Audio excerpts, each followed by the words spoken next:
আজ তোমাদের সাথে শেয়ার করবো আমি পুরো রেসিপিটা বেন্টোর, কত কি গ্রাম লাগে সব কিছু। তাই প্রথমেই বেন্টোর স্পঞ্জটা বানানোর জন্য আমি 60 গ্রামের মতো প্রেমিক্স নিয়ে নিলাম।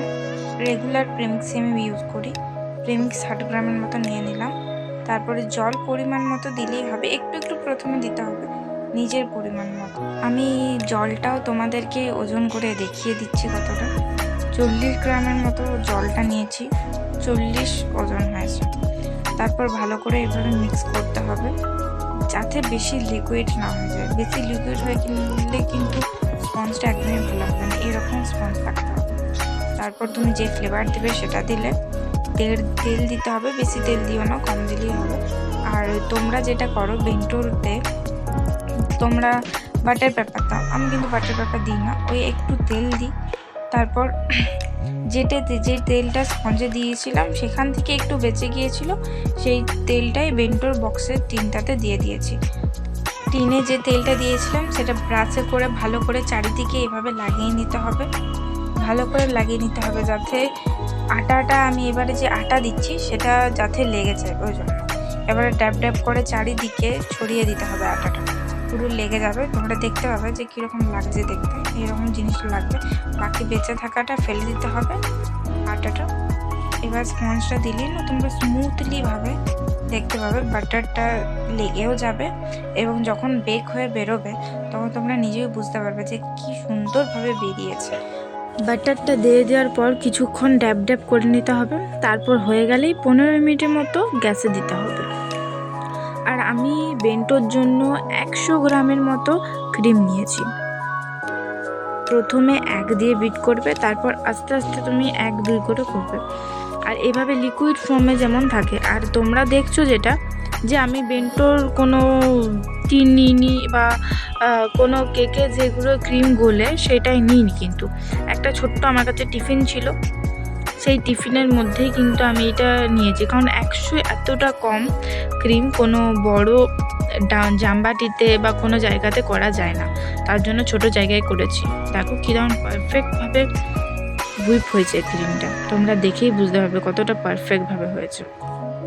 আর তোমাদের বলেছিলাম না এত সুন্দরভাবে বেন্টো কেকটা বেরোবে, তুমি বুঝতেই পারবে না বেন্টোর টিন থেকে। দেখো কি সুন্দরভাবে বেরিয়ে গেছে।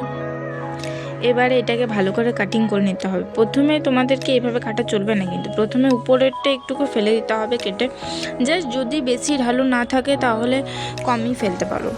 তারপর তুমি সমান সবসময় করবে না, কিন্তু উপরে যেটা আছে যেটা এখন লেয়ারটা কাট করলাম, দেখো কি সুন্দরভাবে বেক হয়েছে জিনিসটা। তো উপরে যেটা লেয়ারটা আমি কেটে রাখলাম সেটা কিন্তু লাগবে, ফেলে দিও না, সেটা মাঝে দিতে হবে।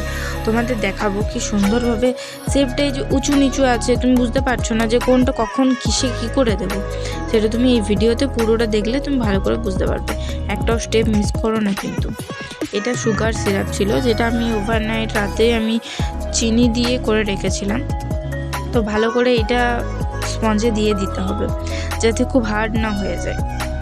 সব থেকে লাস্টের যে লেয়ারটা ছিল সেই লেয়ারটা কিন্তু সব থেকে লাস্টেই আছে। পাইপিং ব্যাগে করে ক্রিম দিয়ে এভাবে ভরে ক্রাম কোটিংটা, দেখো তোমরা জিনিসটা বুঝতে পারবে যে অনেকের ঢালু রকমের হয়ে যায় কেকগুলো, কিন্তু ওটা কী করে হয়, কেন হয়। মাঝেরটা উপরেরটা সবসময় উপরে দিলে হবে না, কিন্তু লাস্টেরটা লাস্টে দেবে আর উপরেরটা উপরে। আর এটা ছিল আমার বাটারস্কচ ফ্লেভার, তাই বাটারস্কচের ক্রাশটা দিয়েছি। আর বাটারস্কচের সবসময় এই ব্র্যান্ডটা ইউজ করবে, খুব ভালো হয় এই ব্র্যান্ডটা। আমি এই ব্র্যান্ডটাই ইউজ করি, তোমরা চাইলে অন্য ব্র্যান্ডও ইউজ করতে পারো, কিন্তু আমি এই ব্র্যান্ডটা ইউজ করি, খুবই ভালো টেস্ট হয় সেটা। এভাবে নাইফ দিয়ে, আইসিং নাইফ দিয়ে ভালো করে করে নিতে হবে। আর এটা দেখো যেটা দিচ্ছি মাঝে, সেটা ছিল সব দিকে টপ, উপরেরটা, কিন্তু উপরেরটা দিচ্ছিলাম। এটা কিন্তু উপরে দিয়ে দিলে হবে না, ওটা মাঝেই দিতে হবে। মাঝে এভাবে সেমভাবে দিলাম। আর মাঝেরটাতে চকো চিপস দেবে, একদম লাস্টেরটাই কিন্তু দিও না, মাঝেরটায় চকো চিপস দেবে। আর এইটা যেটা দিলাম সেইটা হচ্ছে মাঝের লেয়ারটা। মাঝের লেয়ারটা সব থেকে টপে দিয়েছি উল্টো করে। এবার আইসিং করে 15 মিনিটের জন্য ফ্রিজে রেখে দিতে হবে। ফ্রিজে রাখার পর আবার তুমি ক্রাম কোটিং, এই আইসিংটা করতে পারো, ক্রাম কোটিং করে রেখে দেবে ফ্রিজে। এবার তুমি আইসিংটা করবে। সবসময় বলছি বিগনার যারা তারা পাইপিং ব্যাগ দিয়েই করবে। আমি তোমাদের তার জন্য বারবার পাইপিং ব্যাগ দিয়েই দেখিয়েছি। পাইপিং ব্যাগ দিয়ে তোমরা ভালো করে লেভেলভাবে করতে পারবে, তার জন্য পাইপিং ব্যাগ দিয়েই দেখিয়েছি। আর সবাই যে স্প্যাচুলা ইউজ করে, স্প্যাচুলা না অ্যাকচুয়ালি, দাঁড়ান, হ্যাঁ, যে স্ক্র্যাপারটি ইউজ করে সেই স্ক্র্যাপার কিন্তু আমি ইউজ করি না, আমি কিন্তু সফট স্ক্র্যাপার ইউজ করি।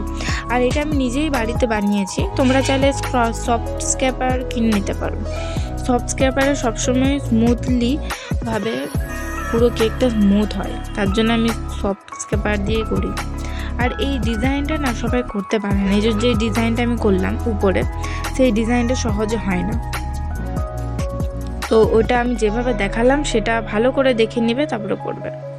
আর এটা তুমি কি ভাবছো হোয়াইট ক্রিমে, হোয়াইট কেকে হোয়াইট নাম লিখছি, এটা কি ধরনের? এটা অ্যাকচুয়ালি ছিল আমার 2-3 পরের কেকটা। তো এটা তার জন্য আমি হোয়াইটের ওপরে রেড দেবো এবং ব্ল্যাক দেবো। এখন এমনি জাস্ট হোয়াইট দিচ্ছি, কারণ যাতে না ভেতর দিকে থেকে কালারটা বেরিয়ে যায়। অনেকের ক্রিমগুলো কি হয় কালার বেরিয়ে যায়, সেরকম এইভাবে করতে হবে। কিন্তু এই ভিডিওটা আমি করতে পারিনি, ভুলে গিয়েছিলাম অ্যাকচুয়ালি অন করতে। রেডগুলো ওর মধ্যে যেভাবে হোয়াইটটা দিলাম সেই রকমের রেড ক্রিমটা দিয়ে উপরে দিয়ে দিতে হবে, আর কিছু না। যেভাবে এখন লিখছি নামটা সেইভাবে রোজগুলো করেছিলাম আমি। কিন্তু তুমি দেখবে কি সুন্দর লাগবে ডিজাইনটা করার পর। দেখো ফটোটা দিচ্ছি, কি সুন্দর লাগছে না?